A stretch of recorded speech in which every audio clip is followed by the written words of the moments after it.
Welcome to wrestlecast. I'm Chucky. This is the first episode. I'll energy drink that way.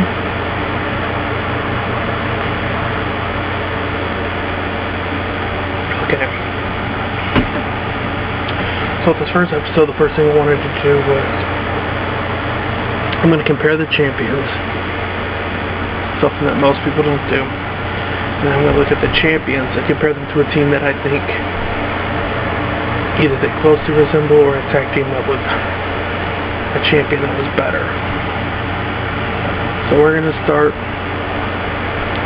with what I call a company that used to be really good and really isn't anymore. And that's TNA Wrestling.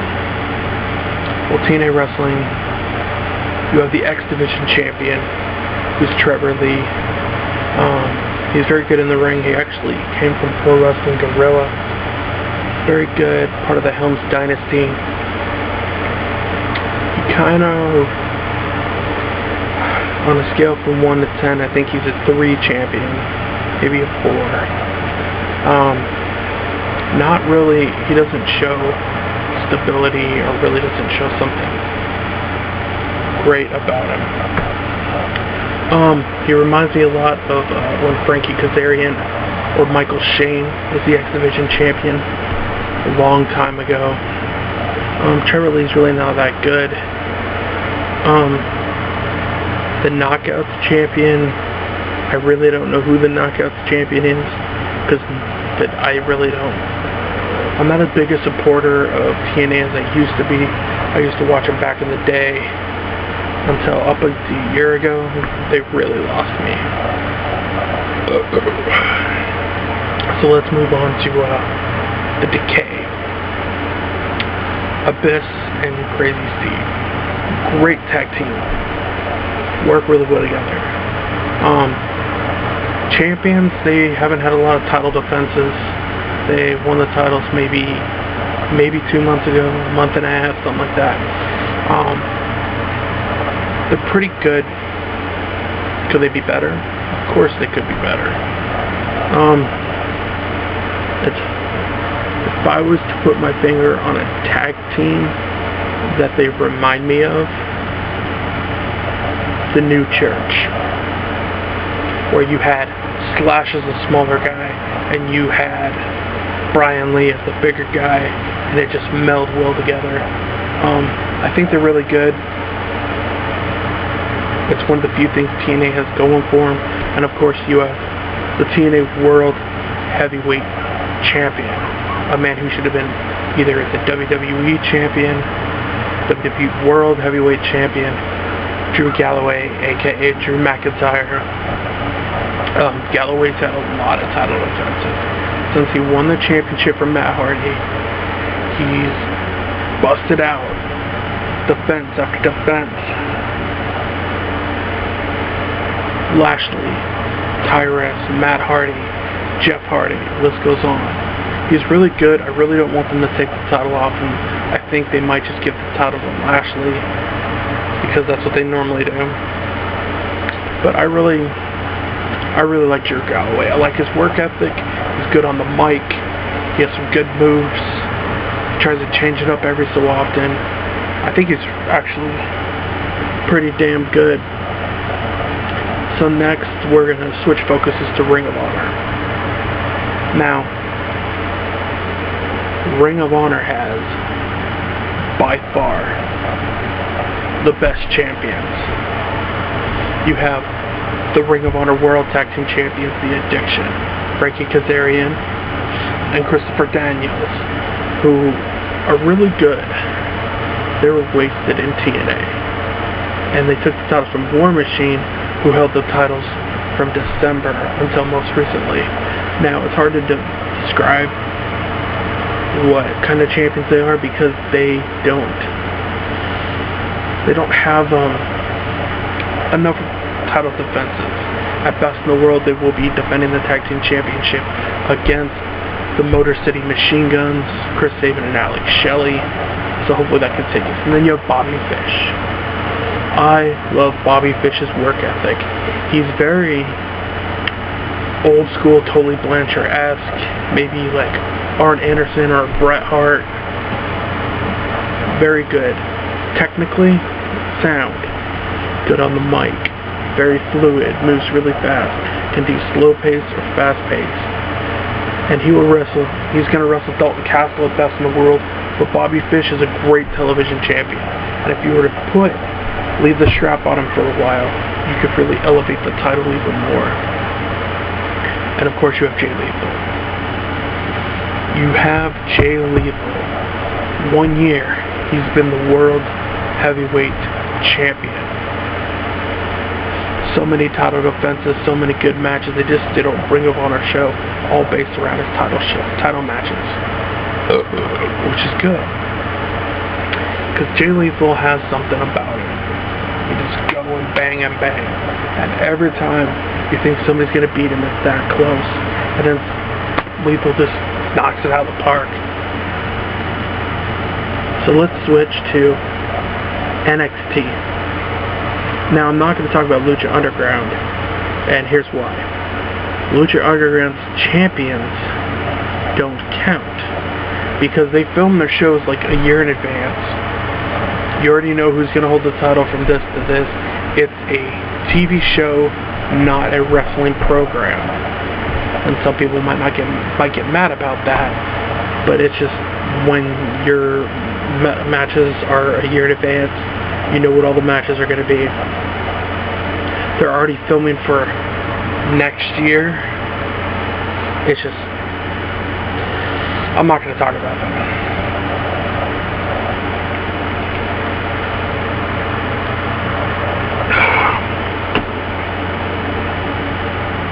What I am going to talk about is you have the NXT Women's Champion Asuka, yet to lose a single match. And since she's got here, win after win after win after win. And she is one of the hardest hitting women I've ever seen in the ring. She can bang out. She can probably wrestle some of the guys. And she is a good sign. You went from Bayley to Asuka. Asuka's a good champion. I really like her. She kind of reminds me of Jazz when Jazz was the women's champion before, years ago in WWF. And then you have American Alpha, who everybody will just go ahead and say it. They remind everybody of Team Angle, the world's greatest tag team. Charlie Haas, Shelton Benjamin. But you had Jason Jordan and Chad Gable. Back and forth, back and forth, back and forth. They go all the time. And them and the Revival had a good match at TakeOver Dallas. So this is a rematch. So we'll see if the Revival can do pretty well. Personally, I would have rather seen American Alpha defend the titles against Tommaso Ciampa and Johnny Gargano, because that's a tag team on the rise as well. But let's talk about the NXT World Heavyweight Champion. Now I am going to say I am a Samoa Joe mark. I love Samoa Joe's work. He's aggressive, he's violent, he's what a champion should be. He goes out there, doesn't give a shit if you like what he says, doesn't care, just goes out there and beats people up. And for anybody that saw TakeOver Dallas, you really saw the blood and more blood. And yes, Balor was a good champion, but I think Joe brings legitimacy and credibility. Because in case you didn't know, when Samoa Joe was in TNA, he was the TNA World Heavyweight Champion for 6 months. When he was in Ring of Honor, 24 months, he was the Ring of Honor World Heavyweight Champion. 2 years, he was the World Champion. That speaks volumes. Samoa Joe is legit. So let's go from that to the main roster until July when they do the brand split. You have Charlotte as the women's champion, one of the worst women's champions I've ever seen. She really just doesn't put effort into her matches. Her matches are boring. In order for her to get heat, they had to do this angle with her and her dad, and her telling her dad to go home. And me personally, I'm like, I watched Charlotte in NXT. She was a lot better in NXT. Then she came up, they put her as a dad, and her work level went down. And I don't know why they're having her hold on to the belt for so long. And they haven't even had good matches. Like, her best matches that she had was against Becky Lynch at the Royal Rumble, and her match at WrestleMania with her, Sasha, and Becky. But yeah, where's Sasha? She keeps feuding with Natalya. From there we have the United States Heavyweight Champion, Rusev. Rusev could he be a good U.S. champion? Yes. Was he a good one before? Yes. But he just got the title back. I'm not going to put a little stock, because all they're doing right now is having him fight jobbers, beat down jobbers, knock out jobbers. So until I see something special, no, I ain't going to react. So let's move up the line. The Intercontinental Champion, The Miz. Now first off, let me give you a throwback. WrestleMania. Kevin Owens was the Intercontinental Champion. Kevin Owens lost the Intercontinental Championship to Zack Ryder. Zack wasn't supposed to win the belt. Zack Ryder took the spot of Neville, who's been out nursing an ankle injury, and I don't know when he's coming back. But Zack won the title. 24 hours later, he lost the title. And then now The Miz is the champion, using his wife. They always give the Intercontinental title back to The Miz, and I don't know why. He's not that good in the ring, and right now he's off filming a movie. So for him, I give him a freaking 0. If you're gonna have The Miz go off and film Marine 5, whatever the hell it's called, straight to DVD 3000 or whatever it's called, have him drop the belt. Have him make the title go to somebody else. Because the Intercontinental Championship used to be a boosting point. And one of the people that it could boost up is like a Sami Zayn. You could take a Sami Zayn. Or you could take a Baron Corbin. You could take one of these new people they got. They could have given the title to Big Cass. A man who I'm extremely impressed with. Love Big Cass. Very good.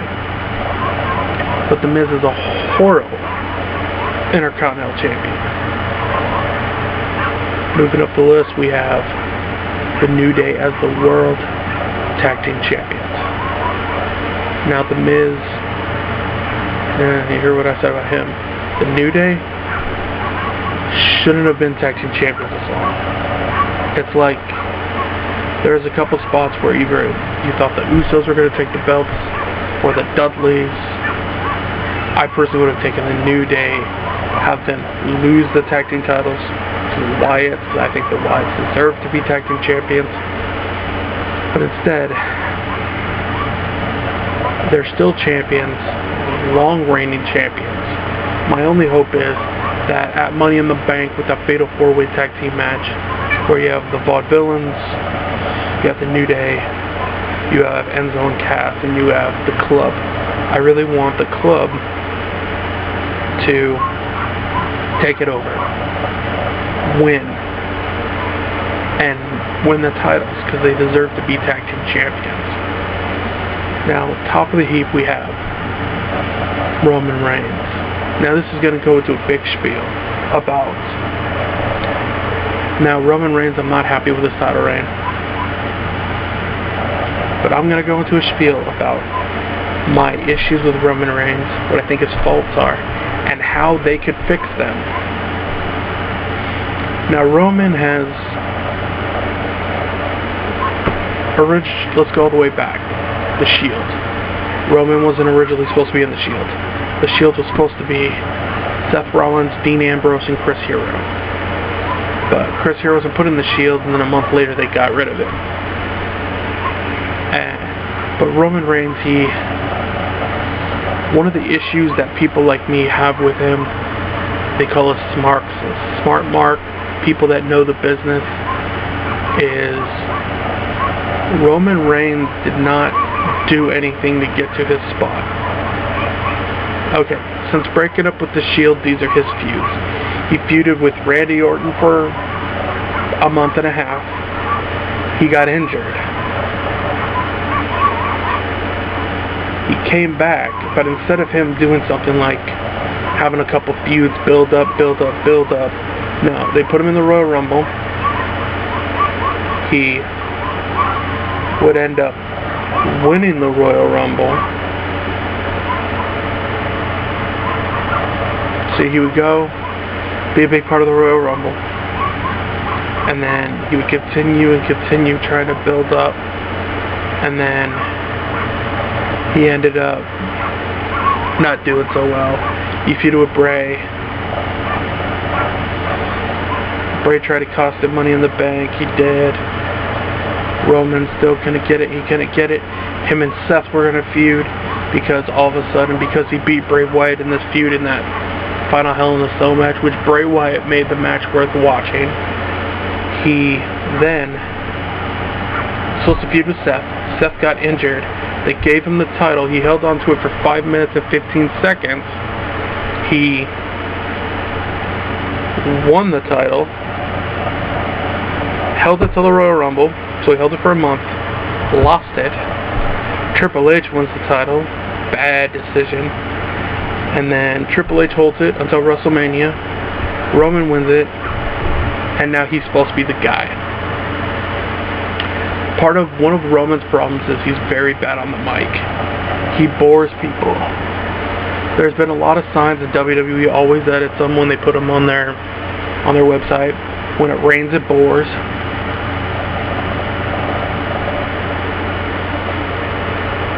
He reminds me a lot of The Rock. The Rock had 7 moves, 7 to 8 moves, maybe 10. And that's all he did, was the same moves. Roman, he'll punch you. He does shoulder blocks. He does uppercuts. He does the drive-by, power bomb, Superman punch, and the spear. I don't think I'm forgetting anything else. He's not super athletic, and he really doesn't try to get better, and he just calls himself the man, but he hasn't paid his dues. Now, I'm not a big John Cena fan either, but let me tell you a story. Roman Reigns may not have paid his dues, but John Cena did. In 2002, when John debuted, he debuted against Kurt Angle. Then he feuded with Chris Jericho, and then Eddie Guerrero, and then with Kurt, and he built, and he built, and he built. And he started with one gimmick about doing battle raps, which is when I liked Cena. He started to build up. Now John, he started to get stale for a while, but lately, he's been trying to put new moves in there, trying to do different stuff. But the thing is, John's tried to get better over the years. And John had people like The Big Show try and push him up to a new level. And his build to the title was built better than Roman's was. Like, I think if Roman Reigns would have, say, come back after his first injury when he got the hernia, and then go through and battle for the U.S. title, or had a few more feuds under his belt, people might dignify it. Now, the only way that you can dignify a Roman Reigns thing right now, you don't need to turn him heel just because people hate him. You don't need to push down our throats that he's a baby face or that he's the guy. Maybe you could bring in a manager or something. Like what they did with Triple H with Ric Flair. Ric Flair elevated Triple H because of his knowledge. Like, you could have a guy like a Harley Race, Jim Cornette, even though I know he'll never have because WWE doesn't like him, a Bobby Heenan, a manager that means something to the fans, or a former wrestler that signifies a great champion. and bring him back. Because if people don't remember, The Rock's road to success was not instantaneous. When he debuted in '96, people hated him. And they had to try very hard. They started with the Intercontinental title. And they built, and they built, and then they put him in the Nation. And they built, and they built. So, for 2 years, they built The Rock. Until he finally won the World Heavyweight Championship in 1998. So he could really push through to the next level. But you have to work on it. And maybe, like, I will say Roman's last 2 title defenses were good, but look who he was wrestling. He was wrestling the phenomenal AJ Styles. AJ is one of the best in the business. So having him in that match elevated the match. If you push it up to a new level, you can really do it. Now he's fighting Seth Rollins at Money in the Bank. Depending who they give the briefcase to, this is my scenario of how to build Romans up better. You go into Money in the Bank. You have Roman Reigns versus Seth Rollins, but in the Money in the Bank match, either you have... Now, you could have Dean Ambrose win, you could have Kevin Owens win, or you can have Sami Zayn win. Those are the 3 that I would go with. And these are how you build the matches. If Sami Zayn wins, you have a story of Sami coming out night after night, keep saying, I think I can beat Roman, I think I can get Roman. And what happens is, as you have Roman destroy people, kind of turn him into a Goldberg type thing of destroying people, you could really build up and have Sami Zayn versus a Roman Reigns. You could do it for like a Survivor Series or the Royal Rumble. Build up that match and you have like the underdog versus the big dog in the yard. Now if you have Ambrose, flip Ambrose the coin. Turn Ambrose into this, not really heel, but this badass motherfucker. Comes to the ring, says, I'm tired of being your lapdog, Roman. Because in the past, Roman has always used Ambrose as a stepping stone. Always used Ambrose to do his work for him, to do his bidding for him. And then Roman Reigns gets laid out by Ambrose. Week after week after week. Building to a big match. And you can make it like a Hell in a Cell match, a table match, street fight. But if you're going to make it a big match like that, you've got to bring the violence. That's my biggest complaint with Extreme Rules, is they built it up and there's no violence. But the best thing to do, and this is where you built up Roman, it's a long-term storyline. Kevin Owens wins Money in the Bank. Kevin Owens, right after Roman Reigns, because you know he's going to do it, beats Seth Rollins. Beats Rollins. Owens comes out. Says, I won Money in the Bank. And at WrestleMania, I'm going to cash it in. So what you do is you have Roman Reigns start feuding with people. And over time, Kevin Owens keeps taking jabs at him, jabs at him, jabs at him.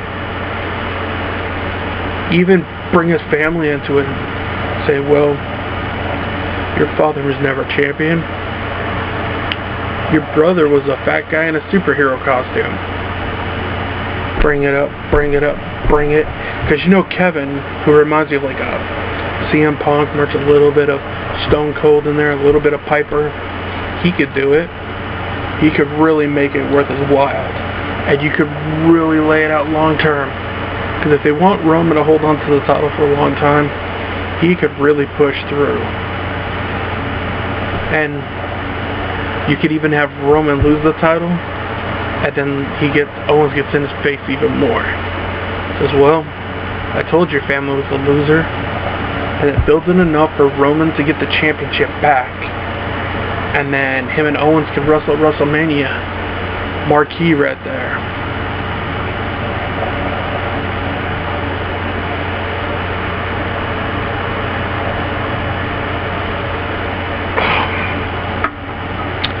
Now, I think I've talked enough about Roman Reigns. Let's talk about the draft. Now, the draft is coming up, and I think one of the most important things for them to do, bring back another world title. You can have SmackDowns be the world heavyweight championship, Raw, WWE title. Because 2 world titles breeds new stars. And if you don't believe me, before the brand extension, Edge wasn't a big star. He really wasn't. Neither was Punk.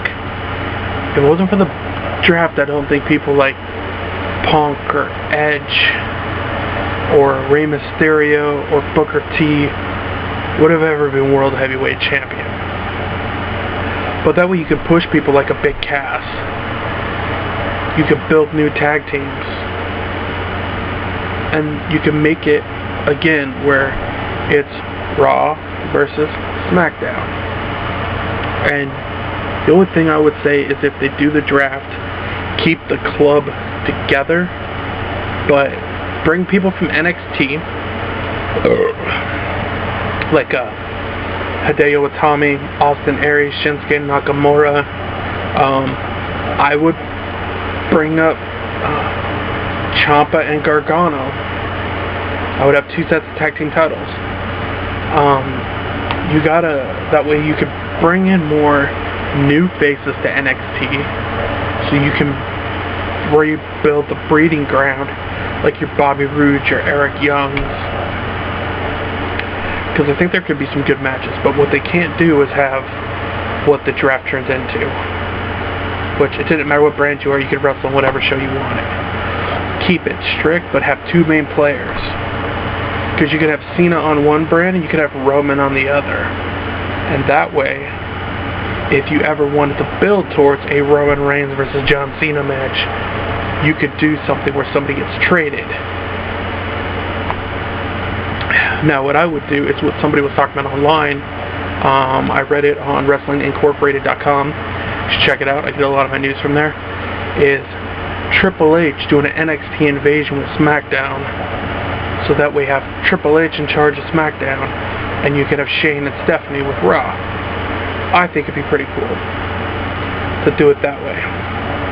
Now, the last thing I'm talking about on this first episode of WrestleCast, which is going to be every week there's going to be a new episode, is Cody Rhodes. Now, recently Cody Rhodes left WWE because they would not let him change things. They wouldn't let him go back to being Cody Rhodes. They wanted him to stay as Stardust.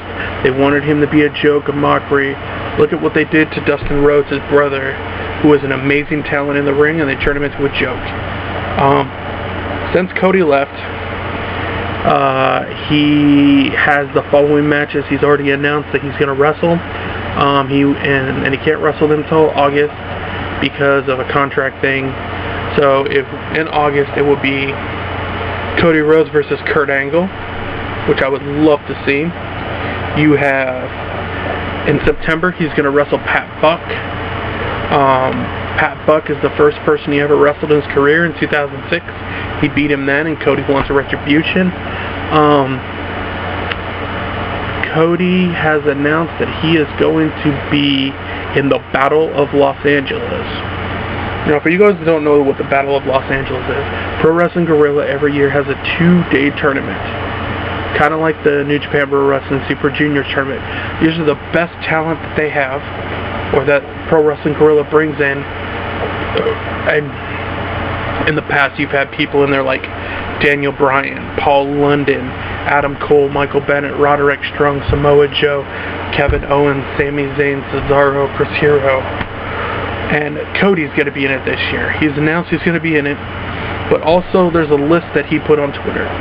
And on that list, some of the other names of people that he wants to wrestle is The Miracle, which makes reference to him wrestling possibly a match in TNA.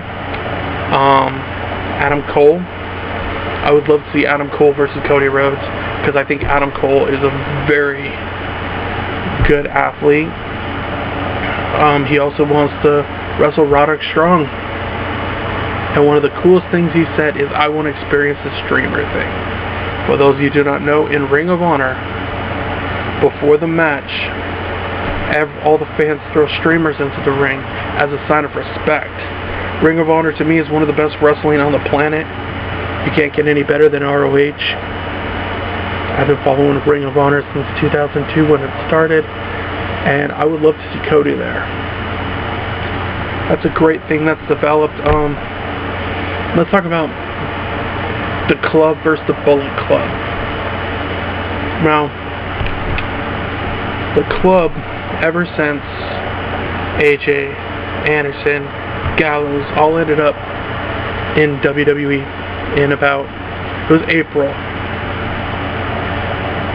Ring of Honor started showcasing the Bullet Club on a whole nother level. Now, let me let you in on how the Bullet Club was started. It was started by Finn Balor when he was in New Japan Pro Wrestling for the outsiders, the American wrestlers, to get over with the fans. And it was voted as one of the #1 stable of the last 10 years. People have said it was better than Evolution. People have said the Bullet Club rivals could have fit in with the NWO DX, the Dangerous Alliance, the Four Horsemen. People really consider the Bullet Club legit because they legit beat the crap out of people. And at one point in time, they held every championship in Japan. So, you have the Bullet Club, which there's two small factions inside the Bullet Club. There's the Elite, and then there's the Bullet Club.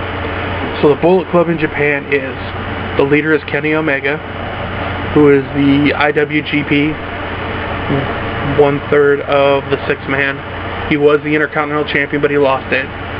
The Young Bucks, who are champions with Kenny Omega. You have Bad Luck Fale, who is very good in that ring. Like, very good. For a big guy, for a guy that's about 350, I think he's about 350 pounds, looks like a Samoan guy, can beat the piss out of somebody. I like him. He's a good wrestler. And then you have the Guerrillas of Destiny. Now, the Guerrillas of Destiny are the sons of Haku. And they're part of the Bullet Club. So then you have Adam Cole from Ring of Honor, and you have Adam Page, who calls himself the Hangman, which what it did for Adam Page is put his career on a whole nother plateau. So you have the Bullet Club really getting attention, and now you have the Club, who their feud with the Bloodline killed them. Nearly killed them to death. I think that's why they did the whole separate, bring it together to bring symbolism to the group. Because ever since the Club reunited, they've taken out the New Day. They beat down John Cena 2 weeks in a row. They beat down the New Day 2 weeks in a row. And have you seen the Bloodline compete together? I haven't even seen the Usos on TV. But what happened was, you have the Bullet Club in Japan, and in Ring of Honor really are the marquee element. And the last 2 weeks when I watched the Club on TV, they're the main attraction. Not Roman Reigns versus Seth Rollins. People are talking about AJ Styles versus John Cena. But what would be good for the Club is to bring some people. Now, everybody's assuming they're going to just Finn Balor, because he's been in the Club before. What I would do is take some people who are kind of floundering, that are kind of teeter-tottering, and you could really reestablish their careers. Like, I know people don't want to hear this, but you could take a Curtis Axel, because he's built tough, he has the background, family lineage, and if you made him like an Arn Anderson, don't really let him get on the mic that often, but just have him beat the piss out of people, and you could really do that, and I think that would work really well. But one person I would really think would be working really well in the Club is Victor, who's now going on the Demonic Victor, is his name that they're using for him. But I think Victor, if you actually put him in there, take off the face paint and just have them wear the same gear. Just come in there and destroy people. Because I think a club that had, like Curtis Axel, Victor, that had Anderson and Gallows and AJ, could really be a formidable group. Hell, you could have Enzo turn on Cass for letting him get injured, and then Enzo could be in the club as well. I think the club is one of the best things that they have going for it. Well, that's all the time I have for this week. But next week I'm going to talk about some more of the stuff going on. I'll give you an insight of what I think about SmackDown this week, which is pre-taped, by the way. I'll talk about TNA this week. I'll give my opinion on Slammiversary. I'm probably not going to watch it. I'll tell you what I think by reading the stuff on there. I'm also going to give you a list of 10 wrestlers who are still having good matches and still performing that are in their 40s and 50s that are not wrestling in the WWF. And I'll give you some more insight. So I will see you next week for WrestleCast episode 2.